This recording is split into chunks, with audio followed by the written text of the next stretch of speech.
Bonjour les enfants, j'espère que vous êtes prêts pour continuer notre leçon de lecture, Le Tour du monde. Comme la fois dernière, nous allons commencer d'abord par un petit rappel des sons déjà appris. Dans cette phrase, il y a deux sons formés par la même lettre, car si je vois S entre deux voyelles A, E, I, O, U ou Y, j'entends Z. Alors que si je vois deux lettres S entre deux voyelles, ou bien une seule lettre S qui se trouve entre des consonnes ou bien une consonne et une voyelle, j'entends S. On reprend la phrase pour mieux comprendre. Faites attention. Dans le mot choisi, la lettre S se trouve entre deux voyelles. C'est pour cela, elle se prononce Z. Dans le mot chaussure, il y a deux voyelles avant et après la lettre S. Mais puisqu'on a deux lettres S ensemble, elles se prononcent S.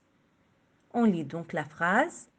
La fourmi se choisit des chaussures assez solides.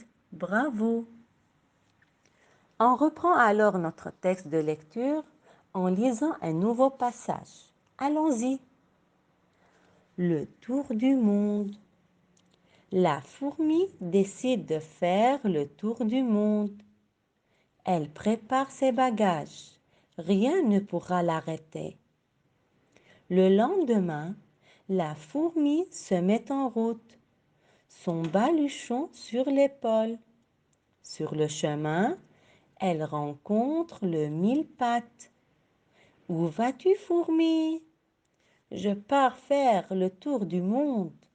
Tu devrais mettre de bonnes chaussures. Tu as raison, je retourne à la maison. La fourmi se choisit des chaussures assez solides pour faire le tour du monde.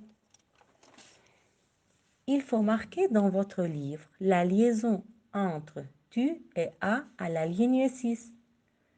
Et vous avez remarqué bien sûr qu'il y a des phrases colorées en bleu et en rouge.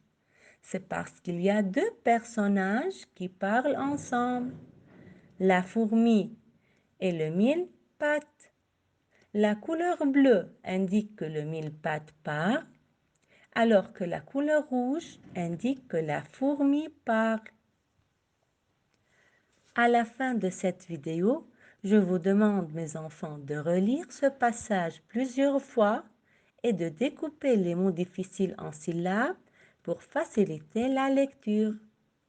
Exemple, chemin, c'est le mot chemin. Rencontre, rencontre. De vrai, Mettre, mettre. Chaussure, chaussure.